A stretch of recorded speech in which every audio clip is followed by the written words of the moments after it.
Jak zaimponować partnerce? Pieniędzmi. Jeszcze jeden sposób. Czym do partnerki się udajecie? No z jedzeniem pewnie jakimś on przychodzi, tak? Okej, no jesteśmy bardzo... Kwiaty pewnie. Nie, właściwie to jedzenie jest bardzo dobrą odpowiedzią. Pająki, właśnie darownik, dają sobie prezenty. Kwiaty piękne. Pamiętacie łąkę, jak wysiewaliśmy? A, bo to wysiewaliście! Ale piękne! A możesz przypomnieć, jak się nazywasz? Jakub Gaweł. Aha, aha. Tak. Dlatego chciałbym, żebyśmy może... Proszę pana, Tak? on ma tak samo na imię jak ja. Tak? No to Fajnie. są fajne, dokładnie. Mamy wiele kwitnących kwiatów, także chciałbym sobie poszukać jednego pająka, którego może znajdziemy, jeżeli będziemy zaglądać w ten oto sposób od kwiaty. On może przybierać różne kolory, od białego przez żółty aż do takiego różowego i może ktoś wie, o jakim pająku mówię. To jest pająk kwietnik z rodziny Tomisidae, czyli ukruśnikowatych. Są naprawdę bardzo ładne i zazwyczaj polują na pszczoły, które przylatują do kwiatów, żeby właśnie pożywić się, no tak jak tutaj, nektarem. No tutaj akurat nie było.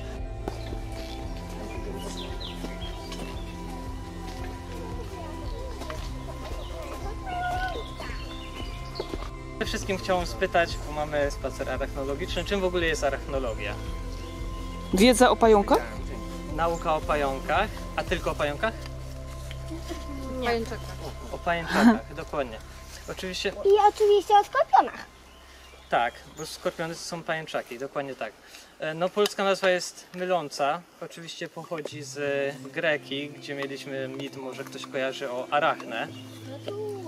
Arachne była świetną tkaczką, która pokłóciła się z Ateną, że zrobi lepsze arcydzieło i faktycznie się to udało, lecz za pychę Atena skazała ją na przemianę i to był właśnie postać pająka i Grecy uważali, że wszystkie pająki pochodzą właśnie od tej biednej kobiety. I nagroda Pierboneta to jest nagroda, którą otrzymuje się za całokształt pracy na rzecz właśnie arachnologii. No i jeżeli mamy się czym chwalić, to się chwalmy. Jedną z osób, które otrzymały tę nagrodę, jest Polak, czyli właśnie pan profesor Jerzy Pruszyński. On przez wiele lat pracował na Uniwersytecie w Siedlcach i skupiał się głównie na systematyce skakunów. Skakuny, mam nadzieję, wszyscy kojarzą, bo to są powszechnie uważane za właśnie najpiękniejsze pająki albo najsłodsze. Chociaż muszę przyznać, że akurat polscy arachnolodzy bardzo lubują się w skakunach. Teraz wiem, były badania opisujące wiele nowych gatunków na Madagaskarze, także no, u nas mamy dobór, jeżeli chodzi o specjalistów od skakunów. Możemy sobie poczerpakować trochę, poszukać pająków. Tylko Pawełek, nie w powietrzu, tylko po krzakach. Takie ósemki. Miruś, Zawijak żółtawy. widzisz? Widzę, ale fajnie. Jak się nazywa? No, a to daj mi Paweł. Ten, co tu mamy, zawijak żółtawy. Lekko zabijak. Bo zawija swoje ofiary.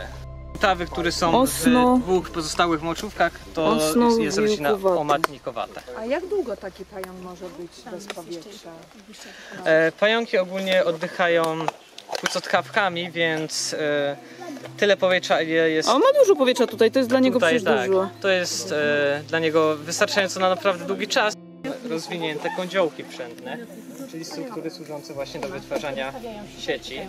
Są takie dwie wypustki jak gdyby i tym właśnie pająk wypuszcza sieć na tym tyłeczku jakby. na tak, tym nie? tyłeczku, tutaj macie, popatrzcie, tu macie, tutaj macie, Dałem ci mę. tutaj są ładnie wyszczególnione kądziołki przędne. A, super. To są właśnie na odwłoku, na końcu odwłoka części.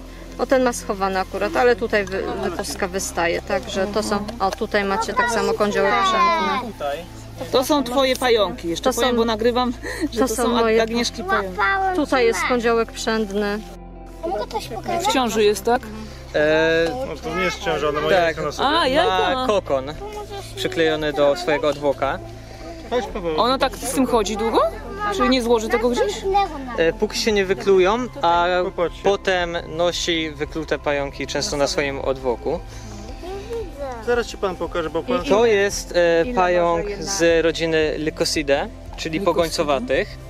Po angielsku wolf spiders albo pająki wilcze.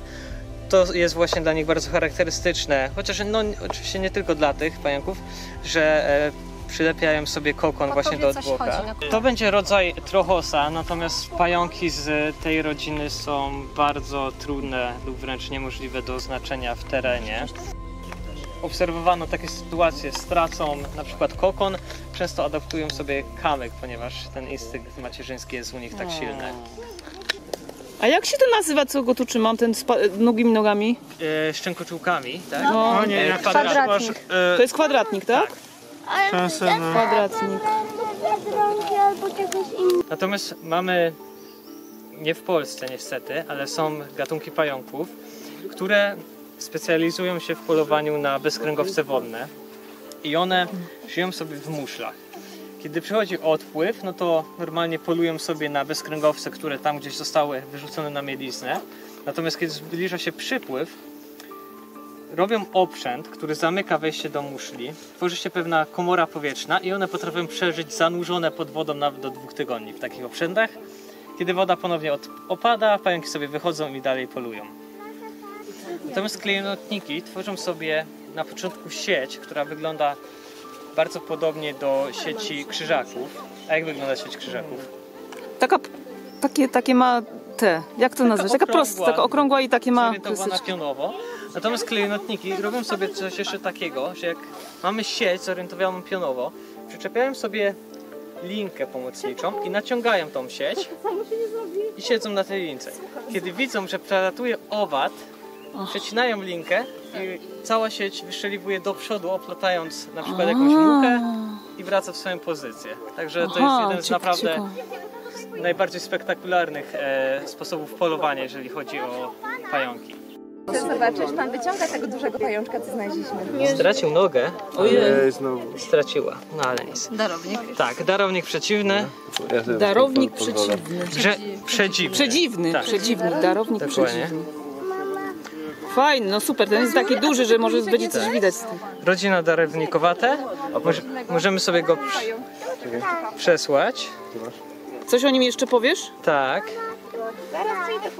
Natomiast one także sobie przyklejają kokony, natomiast nie tak nad odwłok, jak mieliśmy pogońcowate, noszą je raczej spod spodu. Dobra, możemy sobie przesłać. Jak zaimponować partnerce? Nie zmień. Jeszcze jeden sposób. Czym do partnerki się udaje? No z jedzeniem pewnie jakimś on przychodzi, tak? Okej, no jesteśmy bardzo... Kwiaty pewnie. Nie, właściwie to jedzenie jest bardzo dobrą odpowiedzią. Pająki, właśnie darownik, dają sobie prezenty. To jest zachowanie, które nie jest jakoś specyficzne dla pająków, ponieważ występuje na przykład u pingwinów, ponieważ pingwiny dają sobie na przykład kamyczki. Może słyszeliście o tym, jak się oświadczają. Natomiast pająki są bardzo praktyczne pod tym względem, wyznają zasadę przez żołądek do serca i właśnie dają sobie pokarm. Natomiast u pająków występuje poligamia, a także konflikt płci, czyli to wiąże się z tym, że jedna samica może kopulować z wieloma samcami i w kokonie może być potomstwo, które ma różnych ojców. To zapewnia jej po prostu lepszą możliwość rozprzestrzenienia jej genów, natomiast samce chcą kopulować z jak największą ilością samic, ale one chcą, żeby tylko one kopulowały z tą jedną samicą. No i taki samiec, jak chce kopulować z wieloma samicami, no to musi im dawać prezenty, najczęściej jedzenie. No i zdarzy się tak, że on upoluje, zaniesie to samicy, no i ona sobie to zje i jest potem spokojniejsza. Jeżeli taki pająk chce to zrobić więcej razy, 3, 4, 5, no to nie będzie za każdym razem polował, bo to jest po prostu wydatek energetyczny. Dlatego on często bierze sobie na przykład liść albo szczątki swojego własnego posiłku, zawija je w sieć i taki podarek daje samicy. Liczy, że ona się po prostu nie zorientuje i stara się załatwić swoją sprawę szybko. Natomiast samica, jak już się zorientuje, no to często dla takiego samca kończy się to śmiercią, ponieważ kanibalizm jest dosyć powszechny u pająków. Matko! Ukośnikowaty, tak? Tak. Ta sama rodzina co kwietniki. Tak. Czekaj, bo tam coś może być. Tam może tam jest pies. Albo króliczek. Heiko Bellman. Tutaj nie ma wszystkich naszych gatunków, poza tym autor jest niemiecki, więc on jest przetłumaczony z języka niemieckiego, natomiast mamy bardzo fajnie zaznaczone rodziny i najważniejsze gatunki. Ej, Pokaż okładkę jeszcze, można? ale sytuacja Tak, fajna. Żabka był studentem właśnie profesora Jerzego Pruszyńskiego, który zdobył tą nagrodę Pierre Bonneta. On także pracuje na Uniwersytecie w Siedlcach. No i to jest chyba najbardziej kompletnie, jeżeli nie jedyny w Polski. Są też pająki, które właśnie strydulują przy pomocy specjalnych narządów, w tym panalnych albo strydulacyjnych. I to jest bardzo fajny pająk, tak zwana fałszywa czarna wdowa, czy może ktoś zna polską nazwę, bo jest jedna z tych bardziej komicznych. Pająk skakuś? Nie. Fałszywa czarna wdowa albo Zyzuś tłuścioch. Zezuś? Zyzuś tłuścioch. Zyzuś! Tak, O ja. one potrafią wydawać dźwięki właśnie przy pomocy narządów strydulacyjnych. One nie wypuszczają się.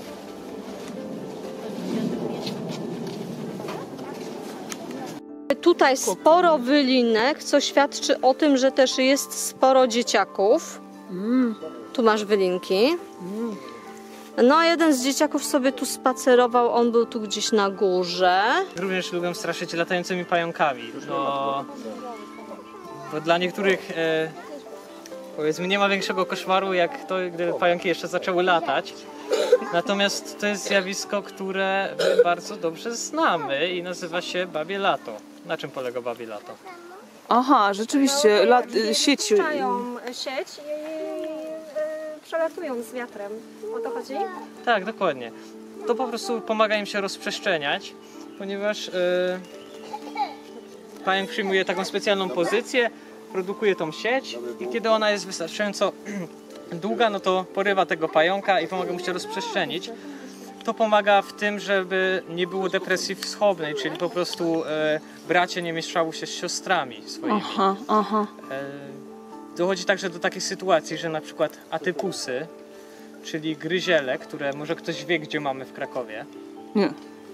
są na Zakrzówku i to są w ogóle bardzo ciekawe pająki, bo należą do ptaszynikowatych, nasze jedyne ptaszynikowate Polski. Mamy 3 gatunki gryzieli i są na Zakrzówku, one są wpisane wszystkie 3 na czerwoną listę gatunków i one tworzą sobie takie specjalne obszędy w ziemi, natomiast kiedy przychodzi czas i kokon, malce się po prostu wykluwają, wchodzą sobie po roślinkach, tworzą specjalny oprzęt, który wygląda wręcz nawet jak pasy startowe i one sobie odlatują z takich, więc jest współpraca po prostu między tymi braćmi i siostrami. Ogry to się nazywa? Ogre Faced Spider, no czyli pająk ogr powiedzmy. Aha. One mają bardzo ciekawą strategię, ponieważ zazwyczaj mamy tak, że pająki polują albo aktywnie, albo sobie tkają sieć i czekają, aż im ofiara wpadnie. Aktywnie polują m.in. właśnie pogońcowate, pogońcowate albo skakuny, które po prostu mają lepszy wzrok i nie tworzą tak skomplikowanych sieci. Natomiast krzyżaki sobie tkają właśnie te sieci. One robią coś pomiędzy, czyli między pierwszą i drugą parą odnóży robią sobie taką sieć, którą potem zarzucają na przelatującą muchę, mniej więcej to, co my robimy na przykład siatkami na motyle. Czyli to jest coś pomiędzy polowaniem aktywnym, a przy pomocy tkania sieci. Mam lejkowca. Tak? Lejkowca masz? Pokaż. Halo? One lubią się chować do... No. Faktycznie. A zaraz powiem, dobra? Lejkowiec, tak. Tak. Widzę. Kto chce zobaczyć pajączka z bliska? To się mówi kosarz, nie? Tak? Czy? Kosarz, nie korsarz, to nie pirat, kosarz. Kosarz, aha, dobra. Kosarz. Taką dziurę, do tej dziury sobie, słuchajcie, wchodzi. Ale czad. Ale super. Ej, on tam jest! I on, Ale czad. widzicie? Piękne. Co to jest? Natomiast kolejne omatnikowate, osnowikowate, natomiast uważam, że są ładne. Aha, no. Mogę go wyrzucić? Może pokażmy najpierw Omatnikowate to się nazywa? Omatnikowate. Omatnikowate. Oczu, tak? Tak, ilość oraz ich ułożenie. Patrzymy na rzędy, patrzymy na odległość między oczami, patrzymy jak one są po prostu ułożone i ich wielkość. Czy na przykład oczy przednie są takie same jak oczy tylnie, czy mniejsze, czy większe. Także oczy to od 6 do 8, no i to jest właśnie Tablica Mendelejewa pająków. tego atypusa. Tutaj znowu poślę zdjęcie. Muszę sobie wziąć, zobaczyć. On występuje u nas na zakrzówku, na jednym z kopców i to jest właśnie, tak jak już powiedziałem, ptasznik z tej większej grupy ptasznik. To jest pająk z tej grupy ptaszników, powiedzmy. Jeżeli mówimy o... Atypus. Tak, gryziel. Jeżeli mówimy o ewolucji pająków, to ogólnie możemy podzielić sobie je na dwie grupy. Jedną mezotelę, drugą opistotelę. I jeżeli chodzi o mezotele, no to one są o wiele starsze ewolucyjnie, no i na ten moment mamy tylko kilka gatunków, które się zachowały. Mezotele możemy rozpoznać po tym, że są starsze, ponieważ mają jeszcze segmentowany odwłok, a wiadomo, że w trakcie ewolucji ta segmentacja zanikała, no i one polują głównie właśnie budując te pułapki, czyli to są trapdory, które robią sobie dziurkę w ziemi, przysypują ją czymś, robią sobie takie wieczko, od tego odchodzą nici, które przy poruszaniu przez jakiegoś owada sygnalizują pająkowi, że jedzenie jest bardzo blisko, on potem sobie wyskakuje.